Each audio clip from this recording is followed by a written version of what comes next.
Buenas tardes, buenos días para algunos amigos de Latinoamérica. Estamos otra vez en Voces del Pueblo, por Radio Corazón y por las redes de Generación Francisco, con un invitado que ya muchos de ustedes conocen, Mauricio López, mexicano, pero bueno, que recorre el mundo, y un cristiano con múltiples actividades, con muchísimas actividades, pero queremos destacar dos que nos parecen las más apropiadas. Su participación en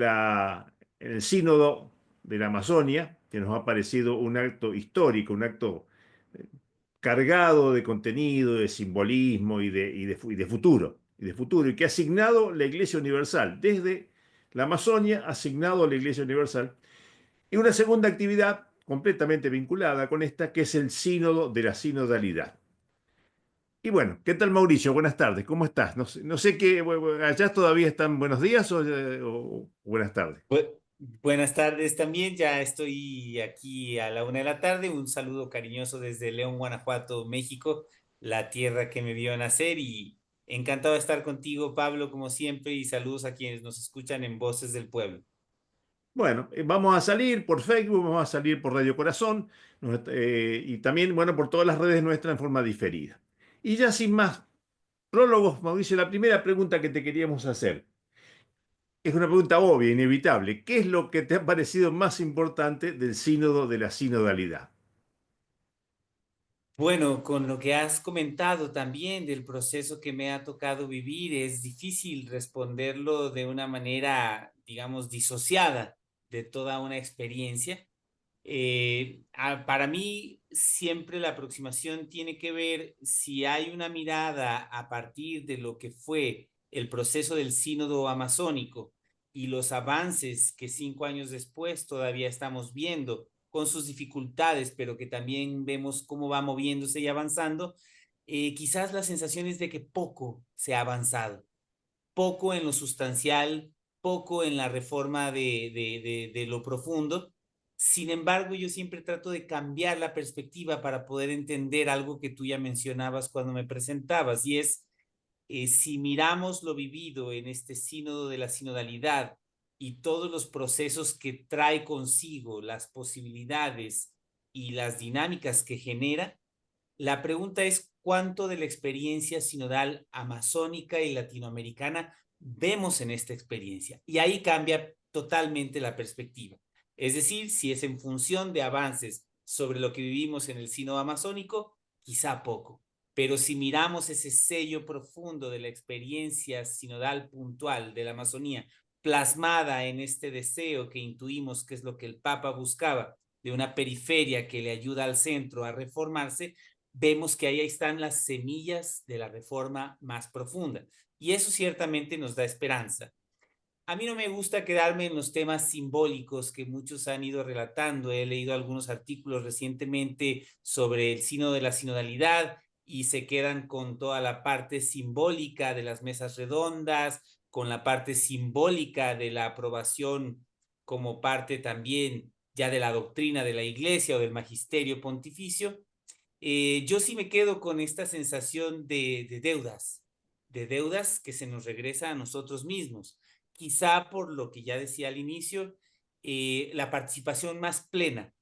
consistente en todo el proceso, con una concreción al final de las voces más excluidas, de las que han sido más silenciadas, más periféricas, sigue siendo una deuda. Yo me quedo con esa sensación que ha faltado dar un paso adelante,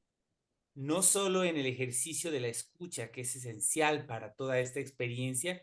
sino en la estructura misma de estos procesos, y que no hablo de ese 25% tan loable y valioso de los no obispos, sino de voces genuinamente periféricas y los mecanismos para que ellos lleguen. Yo me quedo con eso, con una sensación, y que no es una sensación de desesperanza, es una sensación de reflexión, porque el proceso no termina. De hecho, para muchos, con lo que hemos vivido en Roma en estos 2 momentos asamblearios, en realidad apenas comienza. Pero ahí es donde yo tengo mis dudas esenciales. ¿Es la iglesia capaz, ha sido capaz de articularse de modo consistente para empujar procesos que no dejen todas estas intuiciones en letra muerta o en bellos postulados, yo creo que la iglesia en eso tiene una deuda pendiente. Vuelvo un poco al tema del sínodo amazónico. Si vemos 5 años después grandes avances, pero porque es un proceso territorial, focalizado, con una urgencia inmensa, enorme, y aún ahí ha sido muy complejo y muy difícil llevar adelante, por ejemplo, novedades eclesiológicas únicas como la Conferencia Eclesial de la Amazonía. Yo me pregunto si del sínodo de la sinodalidad podrán surgir otras estructuras tipo la Conferencia Eclesial de la Amazonía, inéditas, que expresan reforma real, estructural, de largo aliento. No sabría responderlo. Yo creo que hay las condiciones, pero hay las capacidades, el proceso y la dimensión procesual para ello, no lo sé. La posibilidad de un rito amazónico que se está reflexionando, que va a tener también tensiones específicas con la visión más latino-romana de la ritualidad, pero que se está moviendo. Yo me pregunto si este sínodo va a detonar otro tipo de procesos que expresen la diversidad sociocultural, incluso en la praxis litúrgica, no lo sé. O sea, quiero decir que las semillas están, pero que el trabajo apenas comienza y que la iglesia, además de estas bellas intuiciones, necesita en su conjunto, no con una visión institucional. Si el pueblo de Dios, tantas veces mencionado en este sínodo, pero que parece que se quedó fuera en el último tramo, no vuelve a ser el sujeto prioritario del proceso,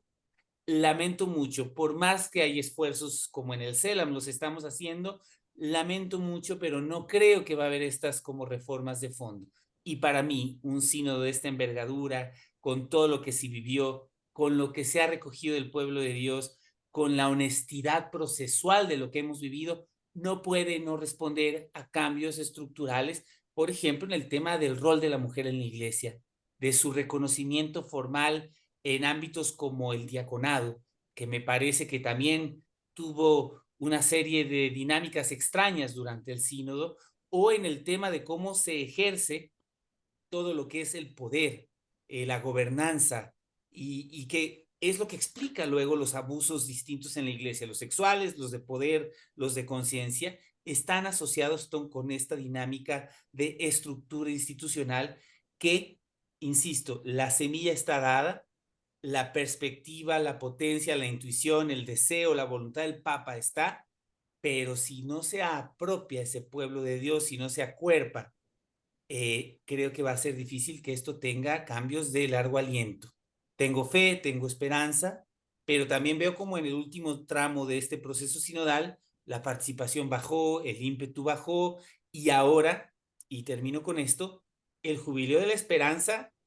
puede ser el gran habilitante, vehiculador de muchos de estos cambios, o el siguiente gran evento de la iglesia que opaca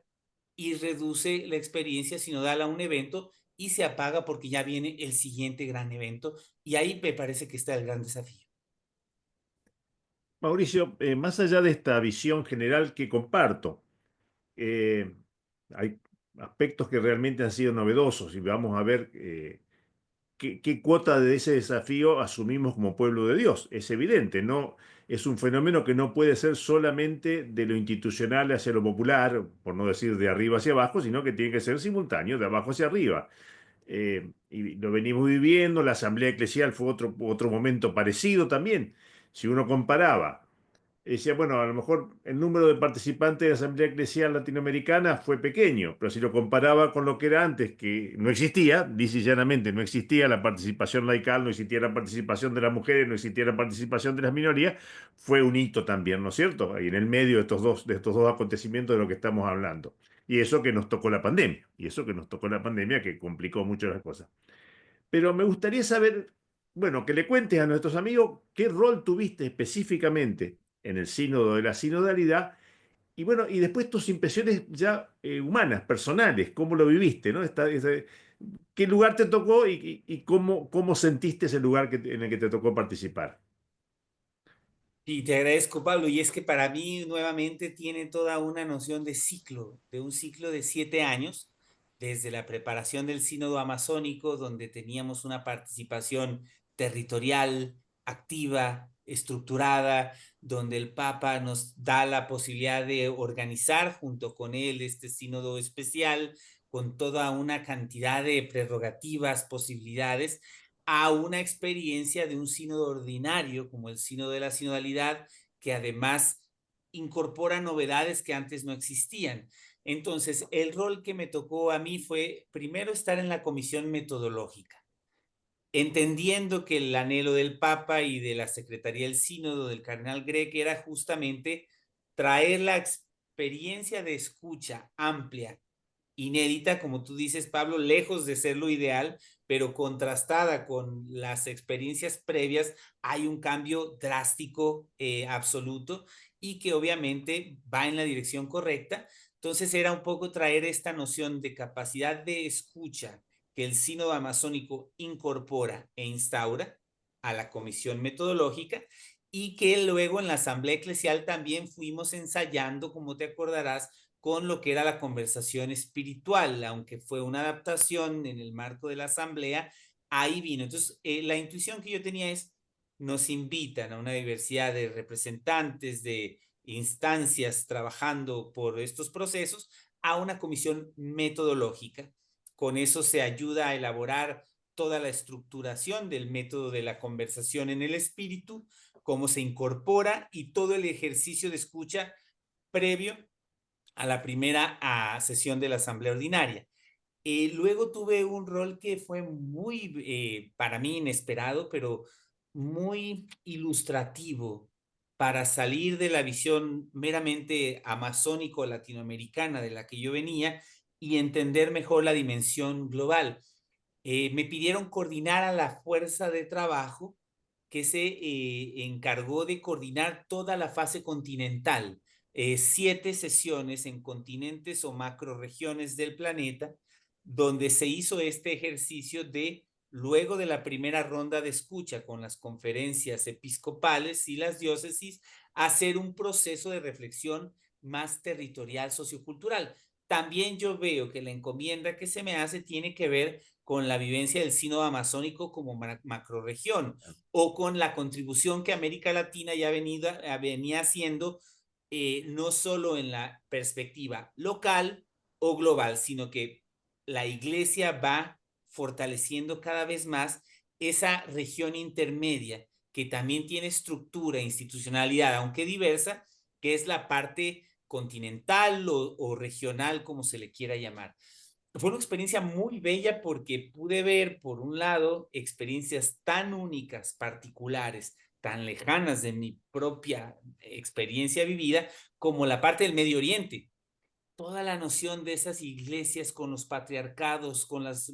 expresiones de la iglesia oriental ortodoxa, que también hacen parte de la estructura de nuestra iglesia universal, y cómo los grandes hitos que en América Latina teníamos ya muy elaborados como procesos incluso histórico, narrativos, ideológico, políticos, eclesiales, en el ámbito de los patriarcados y de la estructura, era imposible. Es decir, pretender una visión de una participación plena de la mujer, como ya lo es en algunos casos en la iglesia latinoamericana, con una buena reflexión sociológica, en el ámbito de los patriarcados, imposible. Era el gran momento de revolución, y lo digo de verdad con toda claridad, que una mujer fuera la facilitadora de una mesa donde estaban solo patriarcas de las iglesias orientales, o un laico o una laica sentados dialogando en igualdad de condiciones sobre temas, porque siempre se aduce que en la iglesia, digamos, del Medio Oriente, siempre hubo la sinodalidad. Y yo he dicho, sí, como principio y como praxis de los que se consideraban iguales obispos o patriarcas, nunca con el laicado, nunca con la presencia de la mujer. Entonces, un cambio profundo. Entonces, esta visión de la realidad continental fue muy fuerte. Otro caso que siempre menciono, el caso europeo. Honestamente percibo que en Europa lo que estábamos viviendo por todas las tensiones entre la experiencia del sínodo alemán, que yo tengo todo un contexto que quizá no da el tiempo ahora para explicarlo, que no es adecuado comparar el sínodo alemán con el sínodo de la sinodalidad, porque son procesos que nacen en tiempos distintos, con intenciones distintas, aunque luego hay una dificultad de conectarnos, pero en la experiencia continental europea, lo que nos tocó vivir era un potencial cisma en la Iglesia Europea y cómo este sínodo,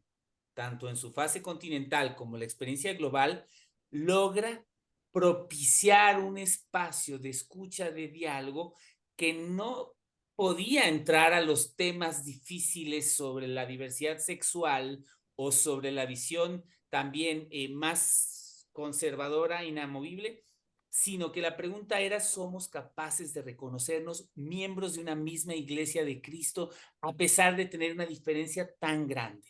Y notamos la incapacidad de escucha de ambos extremos y notamos a veces la intención de secuestrar los procesos de ambos extremos, cuando entonces la gran mayoría fue de alguna manera haciéndose cargo para decir procesos paulatinos, quizá de un alcance distinto, menor, pero que nos permitan avanzar como iglesia. Es decir, podría dar como muchos, el caso de Norteamérica, hace una fase, Estados Unidos y Canadá, muy amplia, muy participada en la primera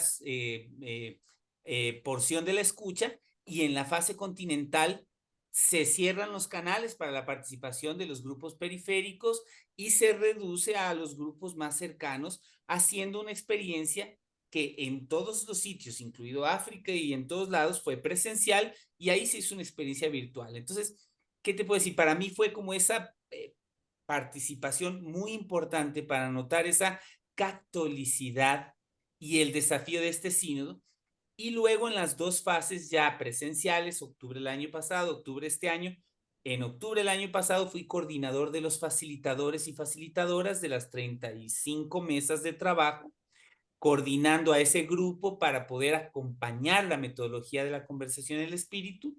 también acompañando mesas, la riqueza de mesas de habla inglesa, que agradezco haber podido porque eso me daba una visión mucho más diversa de la iglesia. Y este año, afortunadamente, solo dedicado a acompañar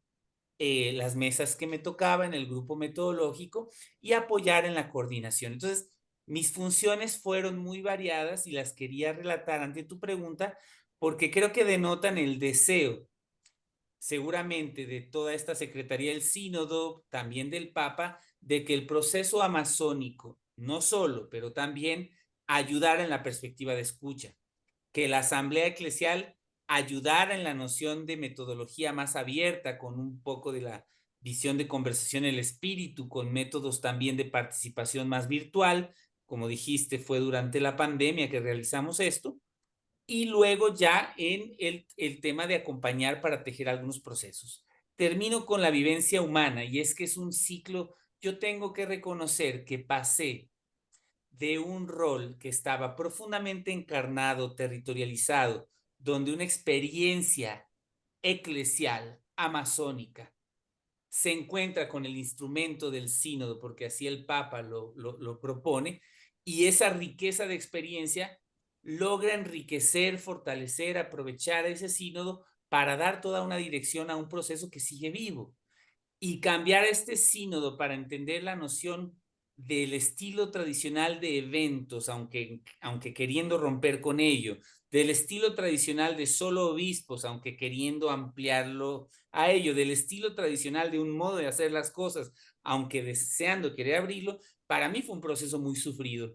sufrido en el sentido del contraste, de la diferencia, también por la parte humana personal, de tener una serie de roles y responsabilidades donde poder influir,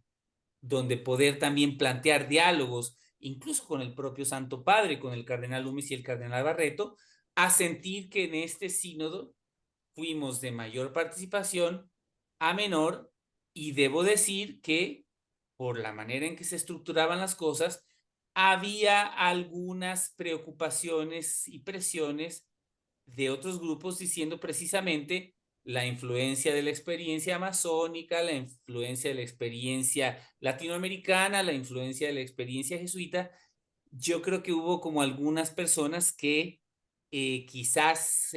levantaron algunas alarmas de lo que estaba haciendo el eje del proceso a de alguna manera situarlo de un modo que fuera más manejable dentro de la estructura tradicional. Esa es mi interpretación. Entonces,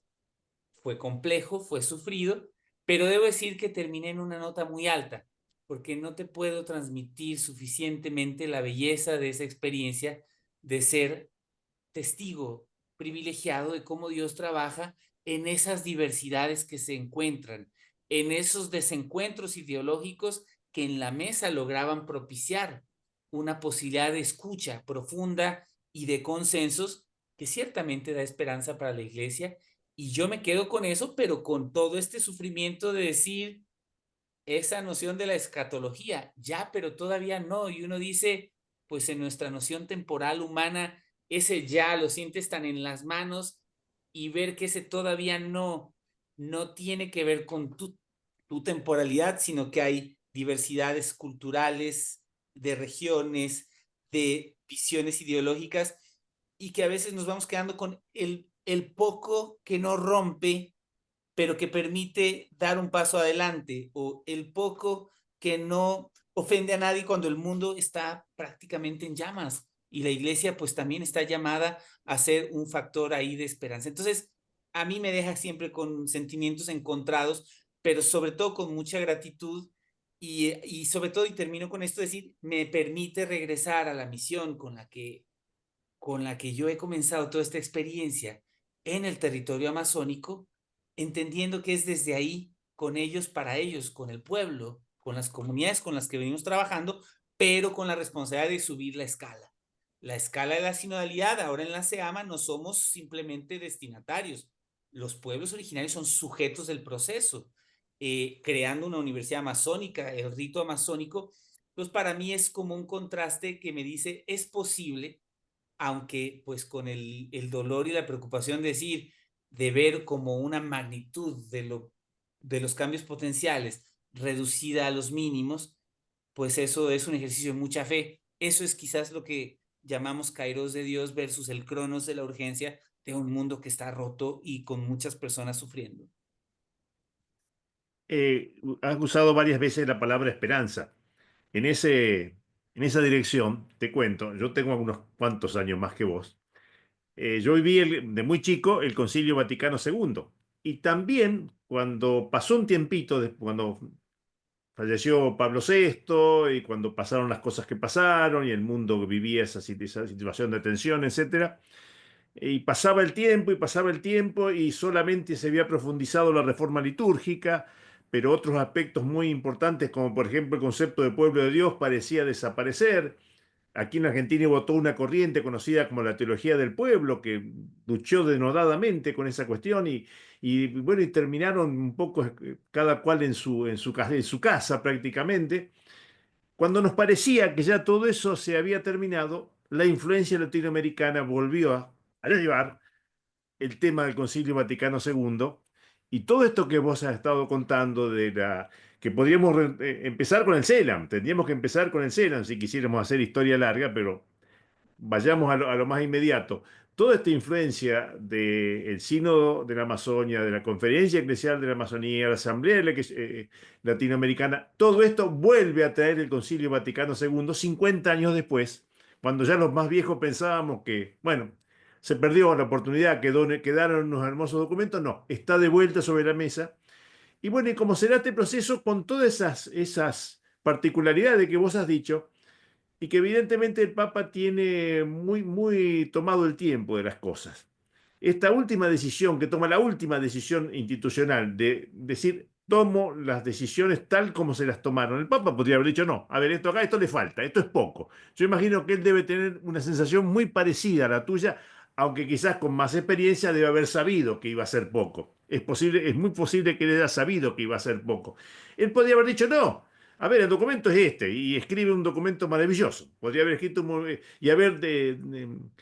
institucionalizado un montón de reformas, y no lo hizo. dijo, este es el tiempo en el que se puede avanzar, esta es la velocidad, este es el proceso que es posible llevar adelante. Y entonces creo que, bueno, claro, ahora la pelota está del lado del pueblo de Dios, ¿no? El pueblo del lado de los cristianos de a pie, ¿cómo se empuja esto? Lo cual me lleva a la tercera pregunta que también ya algo has anticipado. ¿Cómo se vincula todo este proceso del sínodo de la sinodalidad, la finalización del sínodo, las consignas que salieron de este proceso de escucha con del 2025, con el jubileo 2025, ¿no es cierto? ¿Cómo trabajamos para que sean no dos eventos distintos, sino uno continuidad del otro y uno profundización del otro? Y te agradezco además por esta como reflexión situada, Pablo, porque a mí me ayuda también a ubicar siempre la interfase entre el kairos, que no controlamos, que es el tiempo propicio de Dios, que es un tiempo que es de revelación y que son los 50, 60 años después del Concilio Vaticano II, y al mismo tiempo abrazar el cronos de las vidas laceradas en el día con día, la violencia creciente, la destrucción de la casa común, las guerras que siguen poniendo en riesgo la materialidad objetiva de este mundo, y que ahí hay una interfase que creo que desde la fe tenemos como esa herramienta para poder discernir con una esperanza férrea, profunda en el Espíritu Santo en clave de Kairos, pero sin ingenuidad y con un realismo comprometido que acoge el cronos y se compromete hasta encarnarse donde están las heridas lacerantes de los crucificados y crucificadas. Entonces, yo creo que para mí esa es la clave, porque en la Amazonía tuve un diálogo interesante, lindo, con los hermanos de Amerindia, que nos pasaba un poco esto, ¿no?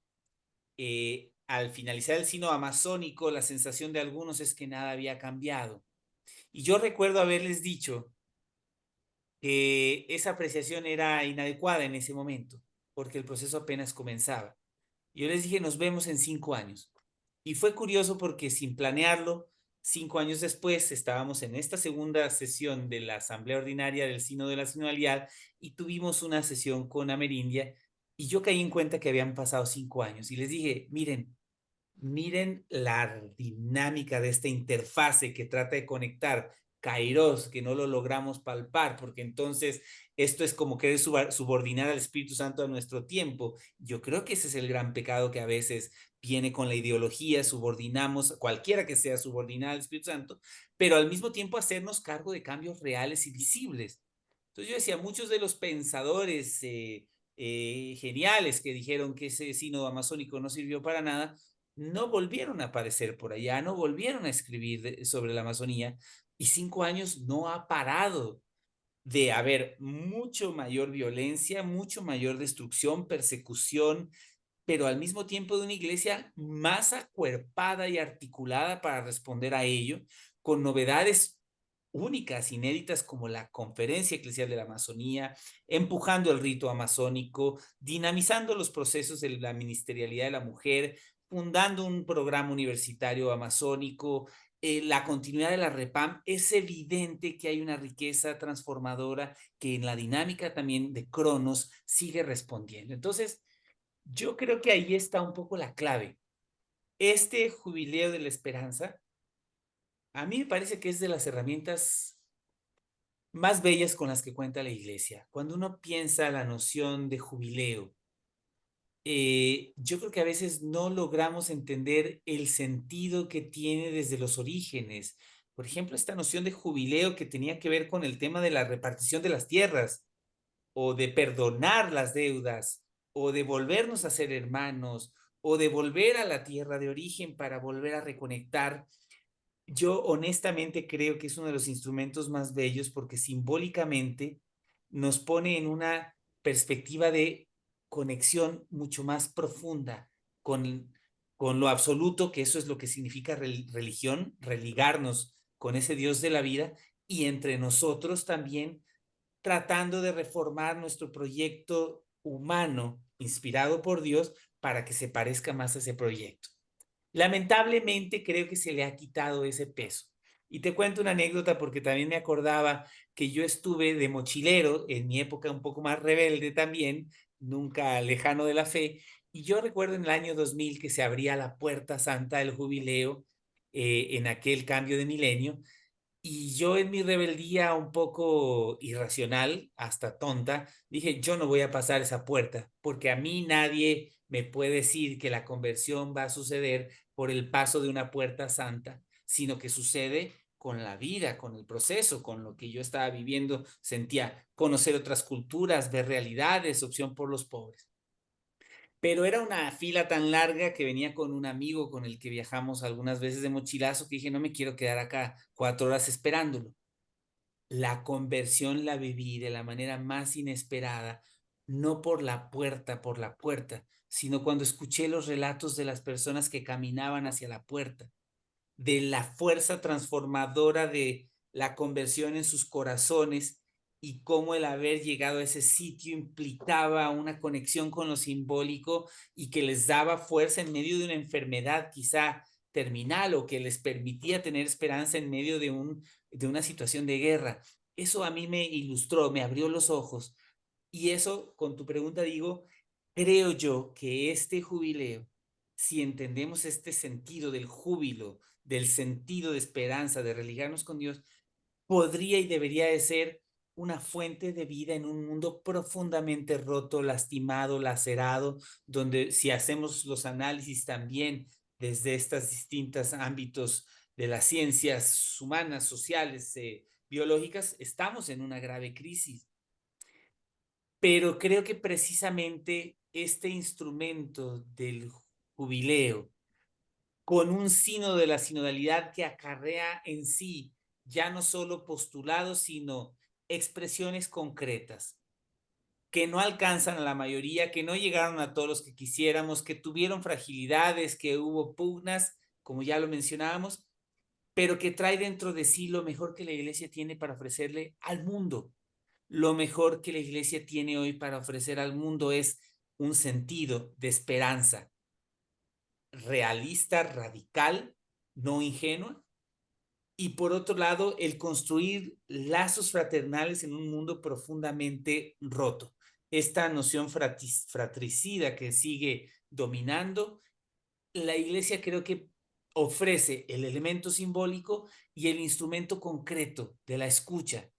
el instrumento concreto de reconocernos miembros de un mismo cuerpo a pesar de las grandes diversidades, de abrazar todas estas dimensiones distintas. Por eso comentaba la fase continental, el sínodo amazónico, este sínodo, la iglesia ha ido generando un cúmulo de experiencias que vienen de 60 años atrás, como bien lo decías, y que vienen desde la experiencia cristocéntrica, pero que están profundamente ausentes en cómo se están constituyendo nuestras relaciones hoy. Religarnos hoy, creo yo, volver a conectarnos con lo absoluto, con Dios, entre nosotros y con nuestro origen, con la tierra, creo que encuentra en este jubileo una gran posibilidad y el sínodo es la llave que permite que sea una praxis. Yo aspiro a que sea verdaderamente un eje de cambios estructurales, de vivencias significativas, que permita que esto tenga una continuidad, porque creo que de eso se trata la revelación de Dios y el proceso reinocéntrico de construcción del reino. Entonces yo sí creo que estamos ante dos acontecimientos, uno más coyuntural del valor simbólico más grande y más grave como el jubileo y de una experiencia inédita que trae en sí las grandes semillas de la reforma, no solo para las iglesias, sino para el mundo. Si tan solo nos diéramos cuenta de eso, si como iglesia, pueblo de Dios, asumiéramos esa pequeña parte que nos toca, en vez de estar quejándonos, oponiéndonos, destruyendo y creando dinamismo, yo vería una gran esperanza que no veo en ningún otro lado y pienso que ahí puede estar pues el gran discernimiento que el Papa Francisco quiere hacer y posiblemente su gran legado, no los eventos, no los procesos, sino este conjunto de conversión de la iglesia como una vivencia que permanezca más allá de él y que además no le pertenece porque viene del Concilio Vaticano II y eso le da también a él una gran libertad. Me gustaría agregar tus afirmaciones dos más, o tres, que me parecen que los pueblos del mundo han advertido, de la manera que advierten los pueblos, por intuición, no por un razonamiento. En un momento de gran concentración de poder, Francisco pone a 1.400 millones de cristianos en estado de asamblea, que resuelven lo que resuelven, pero estuvieron en estado de asamblea y todo el mundo pudo mandar un correo electrónico diciendo lo que pensaba. Y alguien lo leía en el otro extremo de acá. O sea, es un primer ejemplo hacia todo el mundo. Segundo ejemplo, en un momento de capitalismo feroz, digamos, Francisco dice el jubileo. Y en el jubileo, como vos decías bien, hay que cancelar las deudas. Una atrocidad económica, digamos, ¿no? Y sin embargo, yo creo que los pueblos del mundo perciben estas cosas. El pueblo de Dios, que por supuesto tiene la responsabilidad de compartirlo con los otros pueblos, pero los otros pueblos también son hijos de Dios y perciben estas cosas. Y en tercer lugar, el título, es genial, El Jubileo de la Esperanza. Cuando todos nos quieren mostrar que el mundo se va al diablo, que viene una hecatombe nuclear, cuando toda la producción cultural del sistema es hacia un post-conflicto y los zombies y todo eso que se ve a diario y que es una manera de decir, mira, acá no hay futuro, acá lo que nos espera es peor, creo que los cristianos estamos en la oportunidad de convocar a la esperanza. Así que concuerdo completamente que este es un mensaje para los cristianos y para todo el mundo. No sé si te gustaría agregar algo más en el último minuto de nuestra entrevista, Mauricio.